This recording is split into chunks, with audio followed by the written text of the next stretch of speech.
Yeah, I mean, I think with regards to, like I said, I was still quite new to the concept. I guess the way we were um, analyzing these subjects through, I guess, postmodernity was something that was quite new to me. This use of the term, I guess, um, just even on a historical perspective. I mean, I could point to points, historical sort of key points of modernity and postmodernity, but again, without going too deep into it, it was It'd be something I hadn't gone difficult to. to do that, to be fair, I mean, for support and for again, idea. it's well, no, that's the thing. I mean, it's now based on a lot on having to sit there and go, okay, there's definitely 10 pages in this book I don't understand. Go and find something somewhere else, and then go, oh, okay, cool, I can. Oh yeah, okay, Okay, sorry. I got you. so but yeah, I guess the focus on postmodernity specific, and this is my take on where Lane is coming from, and I guess where subsequently the book that he's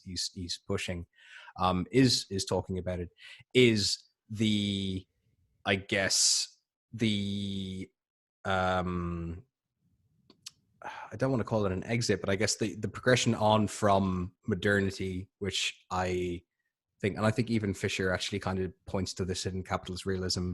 He uses Fordism Yeah. as the kind of like a kind of key point or a historical landmark to be able to point towards, like I guess a touchstone for what he kind of considers, at least with regards to capitalism, I suppose.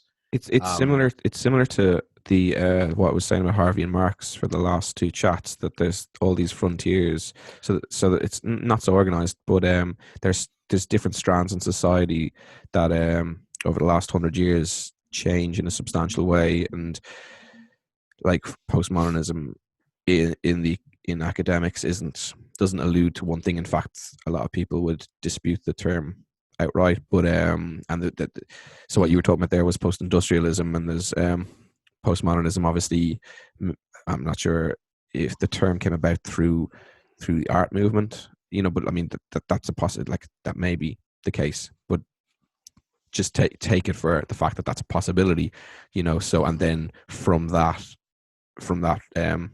field sort of spilled over into encompassing things like post-industrialism, and then looking at different ways of cultural consumption, and then so the term just sort of hegemonized an awful lot of aspects of our society in the post-war period in particular. uh-huh.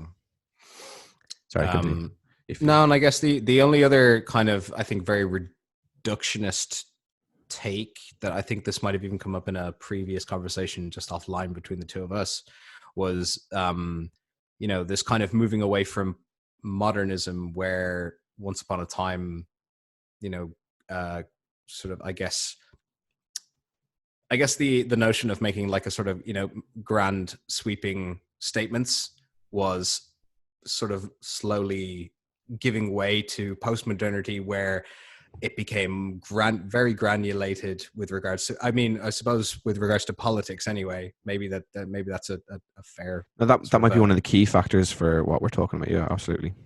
yeah, this idea Stephen that it brought that up became, last week or last time. yeah, hyper detached, I guess, very individualized, very granular, which, again, you hear actually very, very ironically starts getting brought up to, as a description of the left nowadays, Yeah. which I find very interesting, that, you hear the term postmodern neo-Marxist. So I mean, I think that, and just, I mean, I think that's a separate video in and of itself to try and to talk through that No, one. I think that's actually fully on point. To be honest, I think there's a lot of Hmm. purchase in at the moment, or since the fall of the Berlin Wall, for this idea that not necessarily the right as such, but the centrists, the status quo, um, get to articulate the 20th century as this wasteful period where and because they are sort of they're first in line with this, they position the left as this barking historic troop that wasted an entire century tail spinning society into this fight between state and market. Mhm.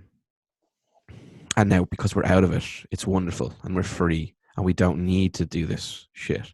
It doesn't have to be left and right anymore. Let's bin that childish, naive, pedantic fucking waste of time and resources, and the millions of people that died, and the millions of people that went through the poverty in Russia and Cuba just based on ego and principle of these couple of men who just couldn't like let it go, and now we're free, and we don't need grand narratives anymore. That it was the century of grand narratives fighting you somehow the grand narrative like descending upon the planet and humanity and like scooping it up and pushing it into this conflict, and now we're free from that, and let's just consume. So it is on Yeah. people. It's absolutely on point. The what you're saying. Okay. But yeah, I mean, I think my very limited understanding of, I guess, the context of what we're talking about with regards to postmodernism, I think that that sort of encompasses kind of my, I guess, what I took away from the various sources that we've looked at. And they are very reductionist claims, I guess, with regards to, I mean, reducing it down to the idea that, yeah, like we have modernity on this one hand, which was, yeah, a big overarching the time of big sprawling ideas under one grand narrative, moving into this idea of postmodernism, like we said, is more granulated, more, I guess, hyper individualized. And I mean, Yeah, I think sorry. that was I think I was touching on the other side of it there, wasn't I? But absolutely. There's also the ridiculous idea that yeah, as you said, the postmodernism is some sort of conspiracy by leftist intellectuals and academics to mm, mm, what, I'm not sure. Oh yeah, to break down traditional social bonds, like yeah, the idea that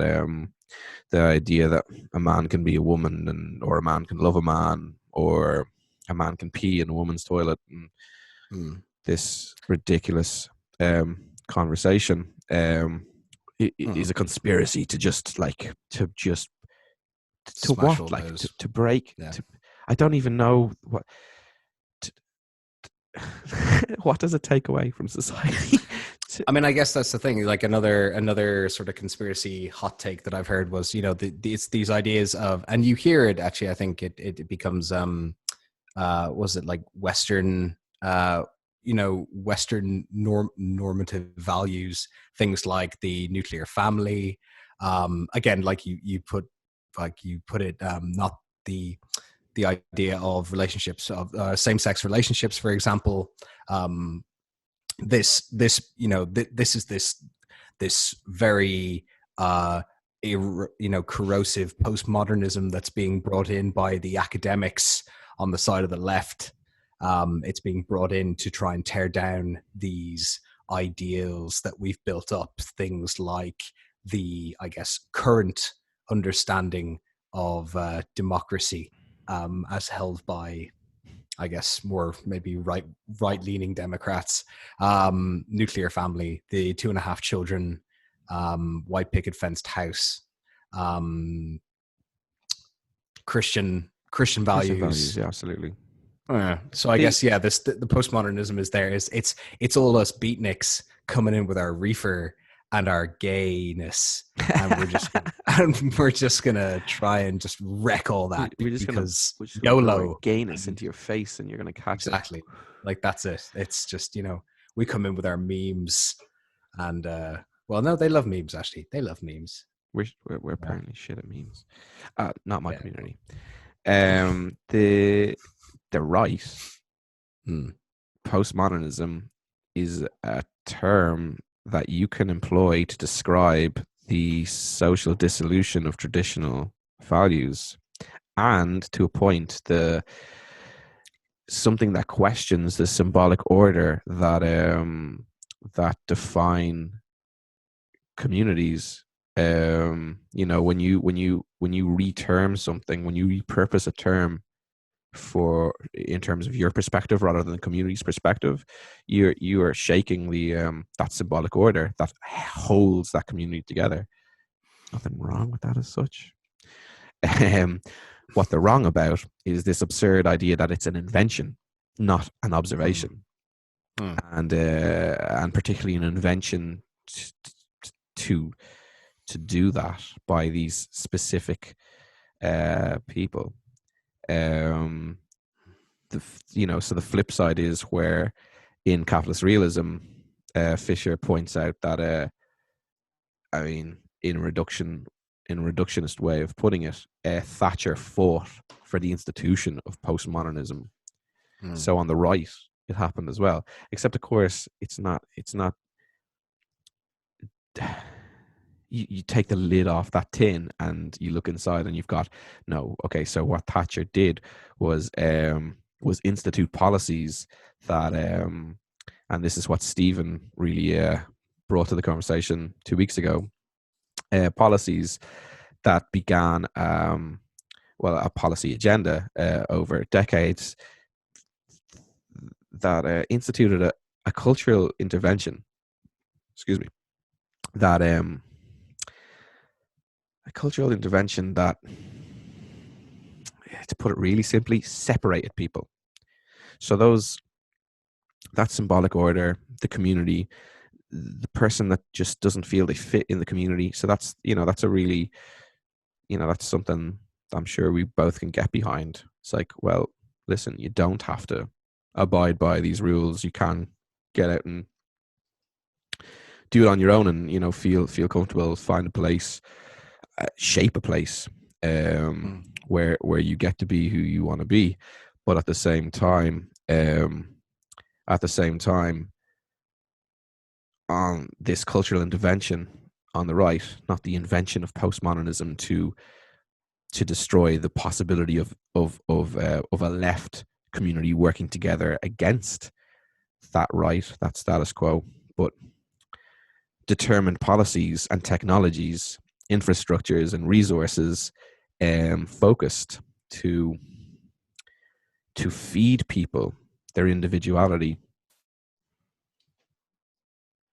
in order that they don't really want or need other people. And while the right, like, rooted in their philosophy is the idea that the individual doesn't need community or society or other people, there's almost a false extension, an aesthetic extension in these policies, in this cultural intervention.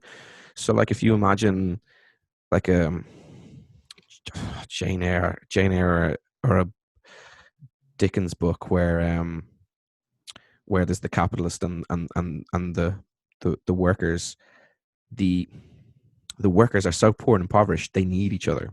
They are by default a collective, whereas individualism, where the expression and the free flight of this philosophy is enacted through capitalism and through gaining wealth and spending that wealth. And it's like, I'm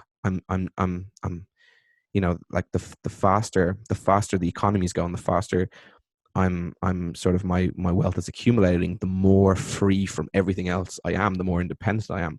I can pay for medical care, I can pay for carriage, I can pay for defense, I can pay all these things. I don't need all of you. I don't have to succumb to a democratic conversation. I don't need to sit with you and discuss what fucking has to happen. I get to do what the fuck I want because I got the dollar.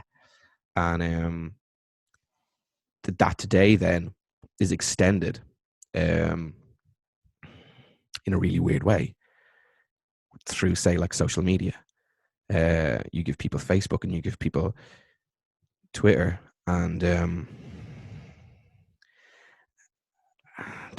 because society is intermediated by a screen, a digital interface, there's a sense that you don't need anyone else.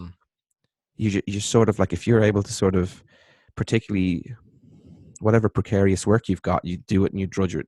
It's a drudgery, and you come back and you just don't want to think about it. And for release, you go on this stuff and you order pizza and you just let your angst out and you fucking give out shit to everyone. And but the thing that you're reacting against, like what's generating that angst, apart from the fucking drudgery of what Stephen said was the instrumentalization of our life, is also like a reactionary impulse. It's like, oh my God, look at this community. I think I can see they're pathetic. I fucking hate them. Blah blah blah blah blah blah blah. Troll. Yeah. So it's not even independence. It's not individualism. It's just a sort of a simulacra of it, and it has hammered our ability to form perhaps not a universal subject, but collective subjectivities at all. And that is the relationship between postmodernism and the universal subject.